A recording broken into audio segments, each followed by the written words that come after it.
ಕಾಂಗ್ರೆಸ್ನವರು ಅಯೋಗ್ಯರಿದ್ದಾರೆ.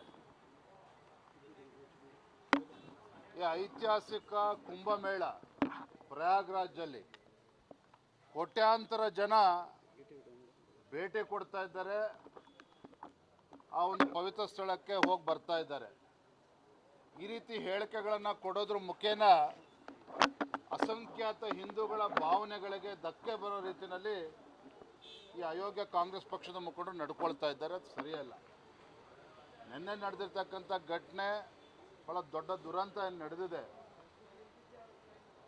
ಆ ಒಂದು ಪ್ರಾಣ ಕಳ್ಕೊಂಡಿರ್ತಕ್ಕಂಥ ಅವ್ರಿಗೊಂದು ಆತ್ಮಕ್ಕೆ ಶಾಂತಿಯನ್ನು ಕೂಡ ನಾನು ಕೋರ್ತೇನೆ. ಘಟನೆ ನಡಿಬಾರ್ದಿತ್ತು.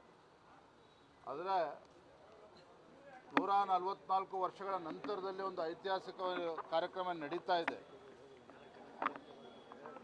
ಕೋಟಿ ಕೋಟಿ ಜನ ಅಲ್ಲಿ ಭೇಟಿ ಕೊಡ್ತಾ ಇದ್ದಾರೆ. ಇಂಥ ಸಂದರ್ಭದಲ್ಲಿ ಈ ರೀತಿ ಹೇಳಿಕೆಗಳನ್ನು ಕೊಡ್ತಕ್ಕಂಥದ್ದು, ಅವರ ಭಾವನೆಗಳಿಗೆ ಧಕ್ಕೆ ತರದ ರೀತಿಯಲ್ಲಿ ಮಾತನಾಡ್ತಕ್ಕಂಥದ್ದು ಅಕ್ಷಮ್ಯ ಅಪರಾಧ. ಹೇಳೋಣ ಬೇರೆ.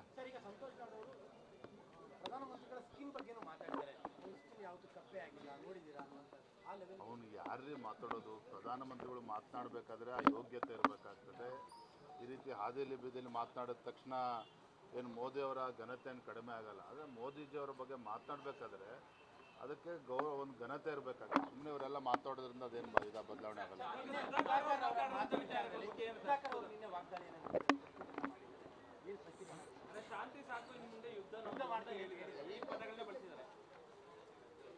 ಸುಧಾಕರ್ ಅವರ ಬಾಯಲ್ಲಿ ಪದಗಳನ್ನು ನೋಡಿದಾಗ ನನಗೆ ಆಶ್ಚರ್ಯ ಆಗ್ತದೆ. ಚುನಾವಣೆ ಪ್ರಕ್ರಿಯೆ ಯಾವ ರೀತಿ ನಡೆದಿದೆ, BJPಯ ಸಂಘಟನಾ ಪರ್ವ ಕಳೆದ 4-5 ತಿಂಗಳಿಂದ ನಿರಂತರವಾಗಿ ನಡ್ಕೊಂಡು ಬಂದ ಇದೆ. ಮಂಡಲ ಅಧ್ಯಕ್ಷರ ಆಯ್ಕೆ ಮಾಡಬೇಕಾದ್ರೆ ಯಾವ ಪ್ರಕ್ರಿಯೆ ಇದೆ, ಜಿಲ್ಲೆಯ ಅಧ್ಯಕ್ಷರು ಮಾಡಬೇಕಾದ್ರೆ ಯಾವ ಪ್ರಕ್ರಿಯೆ ಇದೆ, ಮತ್ತು ಇದೆಲ್ಲವೂ ಕೂಡ ಕೇಂದ್ರದಿಂದ ಬಂದಿರತಕ್ಕಂಥದ್ದು. ವಿಜೇಂದ್ರ ತೀರ್ಮಾನ ಮಾಡಿಲ್ಲ. ಚಿಕ್ಕಬಳ್ಳಾಪುರ ಜಿಲ್ಲೆಗೆ ಸೀಮಿತವಾಗಿ ಹೇಳೋದಾದರೆ, ನಮ್ಮ ಚುನಾವಣೆಯ ರಿಟರ್ನಿಂಗ್ ಆಫೀಸರ್, ರಿಟರ್ನಿಂಗ್ ಆಫೀಸರ್ ಆ ಜಿಲ್ಲೆಗೆ ಭೇಟಿಯನ್ನು ಕೊಟ್ಟು ಎಲ್ಲ ಪ್ರಮುಖರ ಒಂದು ಅಭಿಪ್ರಾಯವನ್ನು ಪಡೆದುಕೊಂಡು 3 ಹೆಸರುಗಳನ್ನು ಆಯ್ಕೆ ಮಾಡಿ ರಾಜ್ಯಕ್ಕೆ ಕಳಿಸ್ಕೊಟ್ಟಿದ್ದಾರೆ. ಅವರು ಕಳಿಸ್ಕೊಟ್ಟಿರ್ತಕ್ಕಂಥ ಹೆಸರುಗಳನ್ನು ಯಥಾವತ್ತಾಗಿ ದೆಹಲಿಗೆ ಕಳಿಸ್ಕೊಟ್ಟಿದ್ದೇವೆ. ದೆಹಲಿಯಿಂದ ಬಂದ ನಂತರದಲ್ಲಿ ಚುನಾವಣಾ ಪ್ರಕ್ರಿಯೆ ಮುಗಿಸಿ ನಿನ್ನೆ ಹೆಸರು ಘೋಷಣೆ ಆಗಿದೆ. ಬಹುಶಃ ಮಾಹಿತಿಯ ಕೊರತೆಯಿಂದಾಗಿ ಸುಧಾಕರ್ ಅವರು ಈ ರೀತಿ ಮಾತನಾಡಿದ್ದಾರೆ. ನಾನು ಬೆಳಗ್ಗೆನೂ ಕೂಡ ಹೇಳಿದ್ದೇನೆ, ಸುಧಾಕರ್ ಮಾತನಾಡಿದ್ದಾರೆ ಅಂತೇಳಿ ನಾನು ಅವ್ರ ಬಗ್ಗೆ ಏನು ಬೇಸರ ವ್ಯಕ್ತಪಡಿಸ್ತಾ ಇಲ್ಲ. ಅನುಭವದ ಕೊರತೆ, ಮಾಹಿತಿಯ ಕೊರತೆಯಿಂದ ನನಗೆ ಆಗಿದೆ ಅಂತೇಳಿ ನನ್ನ ಭಾವನೆ. ಅವರು ನಾನು ಚರ್ಚೆ ಮಾಡೋಕೆ ಬರೋದೇ ಇಲ್ಲ ರೀ.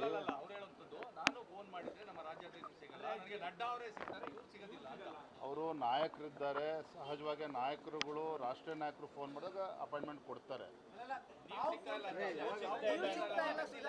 ನನಗೆ ಅವ್ರು ಯಾವತ್ತೂ ಕೂಡ ನನಗೆ ನೇರವಾಗಿ ಫೋನ್, ರಾಜ್ಯದ ಅಧ್ಯಕ್ಷನಾಗಿ ಕಳೆದ 1 ವರ್ಷದಲ್ಲಿ ನಾ ಹಿಂದೆ ಸಂಘಟನಾ ಪರವಾಗಿ ಸಭೆಗೆ ಬರಬೇಕು ಅಂತೇಳಿ 5 ಬಾರಿ ಫೋನ್ ಮಾಡಿದ್ರು ಕೂಡ ನಾನು ದೂರವಾಣಿ ಕರೆ ಸ್ವೀಕಾರ ಮಾಡಿಲ್ಲ. ಎರಡನೇದಾಗಿ ಮೊನ್ನೆ 3-4 ದಿನದ ಕೆಳಗೆ ಭೇಟಿ ಮಾಡಬೇಕು ಅಂತೇಳಿ ಮೆಸೇಜ್ ಹಾಕಿದ್ರು. ದೆಹಲಿಯಿಂದ ಬಂದು ಭೇಟಿ ಮಾಡ್ತೇನೆ ಅಂತೇಳಿ ಮುಂಚೆ ಫಿಕ್ಸ್ ಆಗಿತ್ತು, ನಿಗದಿ ಆಗಿತ್ತಿಲ್ಲ ಅಂತಲ್ಲ. ಆದರೆ ನಾನು ಅನಿವಾರ್ಯವಾಗಿ ದೆಹಲಿ ಹೋಗಬೇಕಾಗಿತ್ತು. ಹಾಗಾಗಿ ಭೇಟಿ ಮಾಡೋಕ್ಕೆ ಸಾಧ್ಯ ಆಗಿರಲಿಲ್ಲ. ಹೊರತು ನನ್ನ ಕರ್ತವ್ಯ, ಒಬ್ಬ ಕಾರ್ಯಕರ್ತನನ್ನು ಭೇಟಿ ಮಾಡಬೇಕು ಅಂತ ಹೇಳಿದ್ರು ಕೂಡ ಅವ್ರನ್ನ ಭೇಟಿ ಮಾಡಬೇಕಾಗಿತ್ತು, ನನ್ನ ಕರ್ತವ್ಯ. ಇನ್ನು ಅಂಥ ನಾಯಕರುಗಳು ನಾನು ಭೇಟಿ ಮಾಡಬೇಕು ನನಗೆ ಸಂತೋಷ. ಅದು ಸಮಯದ ಕೊರತೆಯಿಂದ ಆಗಿಲ್ಲ. ಈಗ ನಾಳೆ ನಾಡಿದ್ದೆ ನನಗೆ ಯಾರು ದೂರವಾಣಿ ಕಡೆ ಮಾಡಿಲ್ಲ. ಪಕ್ಷದ ಹಿತದೃಷ್ಟಿಯಿಂದ ಏನೇ ಟಾರ್ಗೆಟ್ ಮಾಡಿದ್ರು ಕೂಡ ಸಹಿಸ್ಕೊಳ್ತೇನೆ. ಪಕ್ಷದ ಹಿತದೃಷ್ಟಿಯಿಂದ ಯಾರೇ ನನ್ನನ್ನು ಟೀಕೆ ಮಾಡಿದ್ರು ಕೂಡ ಸಹಿಸ್ಕೊಳ್ತೇನೆ. ಆ ಭಗವಂತ ನನಗೆ ತಾಳ್ಮೆಯನ್ನು ನೀಡಿದ್ದಾನೆ. ನಾನು ಕೂಡ ಯಡಿಯೂರಪ್ಪನವ್ರ ಮಗ ಆಗಿ ಯಡಿಯೂರಪ್ಪನವರ ರಾಜಕೀಯ ಏಳುಬೀಳುಗಳನ್ನು ಕೂಡ ಭಾಳ ಹತ್ತಿರದಿಂದ ನೋಡಿರ್ತಕ್ಕಂಥ ನಾನು ಕೂಡ ಎಲ್ಲವನ್ನೂ ಕೂಡ ಸಂಭಾಲಿಸ್ಕೊಂಡು ಎಲ್ಲರನ್ನೂ ಕೂಡ ವಿಶ್ವಾಸಕ್ಕೆ ತೆಗೆದುಕೊಂಡು ಹೋಗಬೇಕಾಗಿದೆ. ಅದನ್ನು ಮಾಡ್ತಾ ಇದ್ದೇನೆ, ಮುಂದೂ ಕೂಡ ಮಾಡ್ತೇನೆ.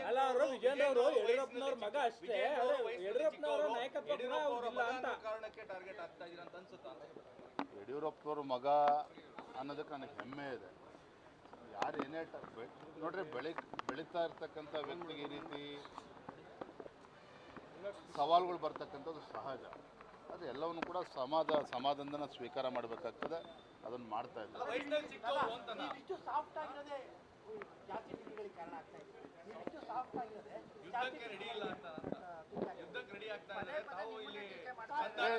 ಯುದ್ಧ ಮಾಡ್ತಕ್ಕಂಥ ಸಂದರ್ಭ ಎಲ್ಲಿ ಬಂದಿದೆ? ರಾಜ್ಯದ ಅಧ್ಯಕ್ಷ ನಾನು. ಸುಧಾಕರ್ ಅವರು ನಾನು ತಿದ್ಕೋಬೇಕು ಅಂತೇಳಿ ತಮ್ಮ ಅಭಿಪ್ರಾಯವನ್ನು ಕೊಟ್ಟಿದ್ದಾರೆ.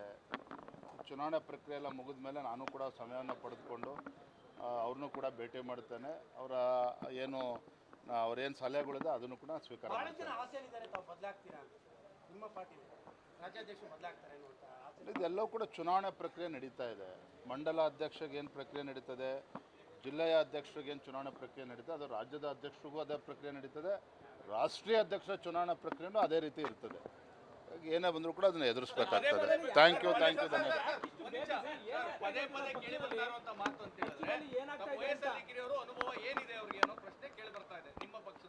ಎಲ್ಲರಿಂದ ನಾನು ಅನುಭವ ಪಡ್ಕೊಳ್ತಾ ಇದ್ದೀನಿ. Thank you.